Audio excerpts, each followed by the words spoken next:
There's something no one ever told you about love. It's not what you think. It's not what they sold you in movies or in the songs you listen to when you feel alone. The love they told you about is a lie disguised as romanticism, and if you're still chasing it, it's because you haven't understood anything. Every time you expect someone to complete you, you're admitting you are nobody without the other. Every time you seek in another person the peace you lack, you're confirming that you live asleep. Want to know something? Most people spend their whole lives looking for love in the wrong place, chasing an illusion that only deepens their emptiness. And yet, they keep going, dragging broken relationships, repeating the same patterns, convinced the next one will be different. It won't be. Because the problem isn't who you choose, it's who you are when you choose. But here comes what no one dares to say. When two awakened people meet, they don't complete each other, they recognize each other. They don't fill voids because they have no voids to fill. They don't try to save each other because they've already saved themselves. And that is what scares most people. Because it implies that first you must die, not physically, but as ego, as need, as lack. You must stop being that desperate person who seeks love as if it were oxygen. The real meeting only happens when you stop looking, when you understand you don't need anyone in order to be whole. Eckhart Tolle expressed it brutally. Love is not a relationship, it is a state of being. Do you understand? Love doesn't arrive when you find the right person.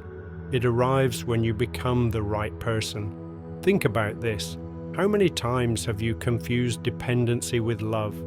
How many times have you clung to someone because you couldn't stand being alone with yourself? That's not connection, that's fear. And fear disguised as love is the most common trap of all. People get together not because they love each other, but because they need each other, and neediness is poison. Neediness creates drama, control, possession, everything opposite to true love.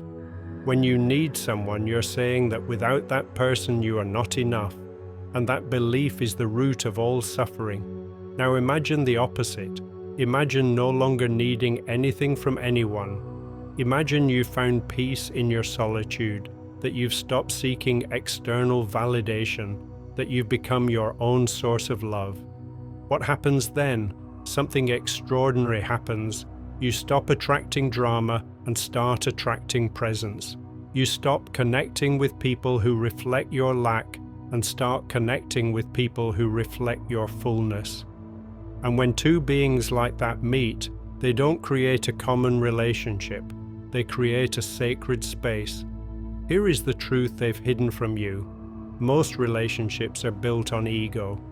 Two egos clashing, projecting, demanding, controlling. It's war disguised as intimacy. Arguments aren't about what they appear to be. They arise because each person is defending their mental identity, their story, their need to be right. And when two egos collide, there are no winners, only pain. But when two awakened souls meet, the ego dissolves. There's nothing to defend because there's no false identity to protect. There's no need to be right because both understand that rightness is a mental construction. There is no drama because drama only exists when you live in the past or the future, and they live here, now, fully present. Do you know what's most beautiful about this? That when two awakened people meet, they don't lose themselves in each other. They find themselves with greater clarity. They don't cling because they know attachment is suffering. They don't project expectations because they know expectations are the death of love. They don't try to change one another because they understand real change only comes from within. They simply are together without the need to control, without the need to possess, without the need to turn the other into their salvation. That is freedom. That is true intimacy. But getting there isn't easy. First, you have to face yourself, your shadows, your fears, everything you've been avoiding for years. You have to sit with your pain without running, without distracting yourself, without seeking someone to rescue you. You must walk through the fire of your own unconsciousness and come out the other side transformed. Only then will you be ready for a real encounter. Because here's the secret: you cannot love consciously if you live asleep. You cannot connect from presence if you're trapped in your mind. You cannot recognize an awakened soul if your own soul is still sleeping. Most people live on autopilot, repeating unconscious patterns learned in childhood, reacting from unhealed wounds, projecting their fears into every relationship. And then they wonder why nothing works, why they always end up in the same place, with different people but the same problems. The answer is simple: they are asleep. And when you're asleep, you attract others who are asleep. That's the law. The level of consciousness you hold determines the level of consciousness you attract. If you live from ego, you'll attract ego. If you live from fear, you'll attract fear. If you live from lack, you'll attract lack. There are no exceptions. The universe doesn't cheat. So what happens when two awakened souls meet? Something most people will never experience: a meeting with no agenda. There is no manipulation because there is no need to obtain anything from the other. There are no power games because both understand that true power comes from within. There is no fear of abandonment because both know they can never be abandoned by anything that truly matters. And here comes the interesting part. That kind of relationship looks nothing like what you were taught. There is no dramatic intensity, no emotional roller coaster, no toxic addiction you mistake for passion. Instead, there is stillness, there is peace, there is a depth that doesn't need to scream to be felt. Tolle put it this way: true love has no opposite. The opposite of love is not hate, it is fear. Do you get it? Most of what you call love is actually fear in disguise.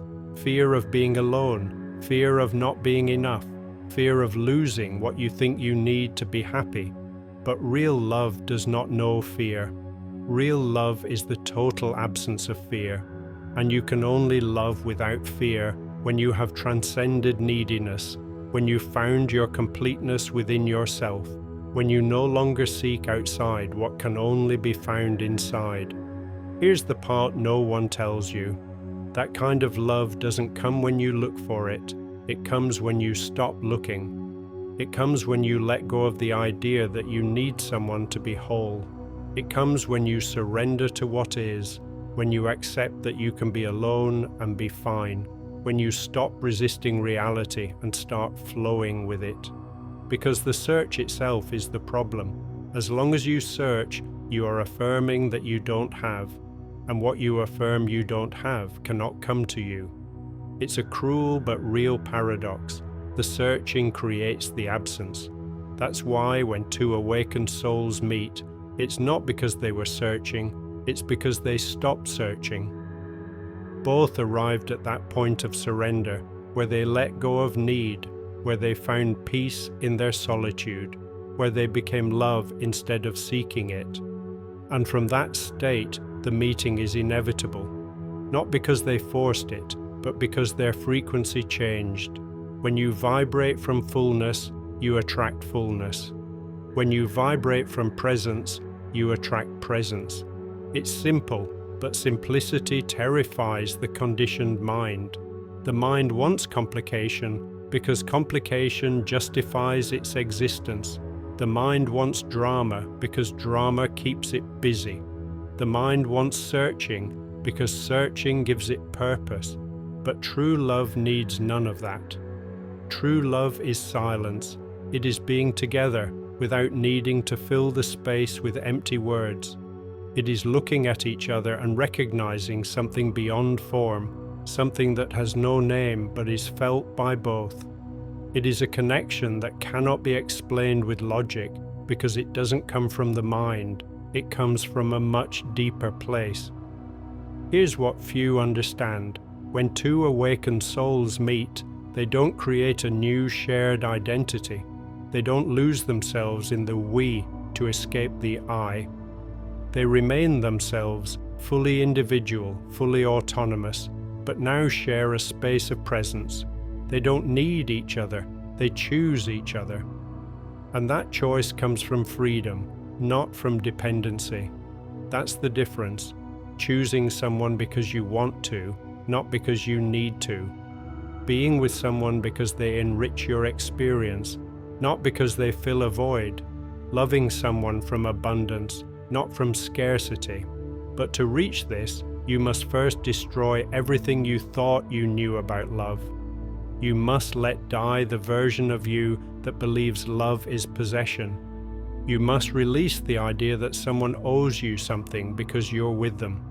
You must give up the fantasy that you'll find someone who will make you happy, because happiness is not something another person can give you. Happiness is an internal state you cultivate, and if you haven't cultivated it alone, you won't cultivate it together. That is the hard truth no one wants to accept. So, are you ready for this? Are you willing to let go of everything you thought you knew? Can you face your own unconsciousness without running? Because here is the brutal reality: most people cannot. Most prefer to remain asleep, repeating the same mistakes, blaming others for their suffering, seeking love in people who haven't found themselves either. And that's fine. Everyone has their own timing. But if you're reading this, something in you already knows there is another way. Something in you is already awakening. When two awakened souls meet, time stops. Not because something magical happens, but because both have learned to live outside of time, to live in the now. There is no past to drag, no future to plan, only this moment, complete, perfect as it is. And in that moment, love is not something they do, it is something they are. It's not an action, it's a state of being. Eckhart Tolle summed it up perfectly. Love is a state of being. Your love is not outside, it is deep within you.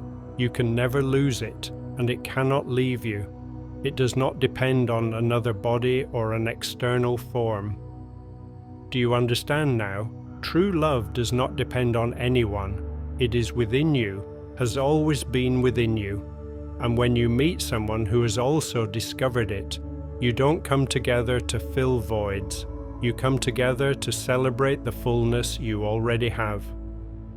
You don't cling because you know attachment kills love. You don't demand because you know demands arise from ego. You don't project because you know projection is unconsciousness. You simply are, together, needing nothing more. That is what happens when two awakened souls meet. A silent miracle the world does not understand. A love that needs no external validation because it validates itself. A connection that does not fear distance because true closeness does not depend on physical space. A relationship that does not die with time because it was never based on form. And if you've never experienced it, it's not because it doesn't exist, but because you haven't awakened enough to recognize it. But you can awaken right now. You only have to let go of everything you believe you know and open yourself to what truly is. The rest will come on its own.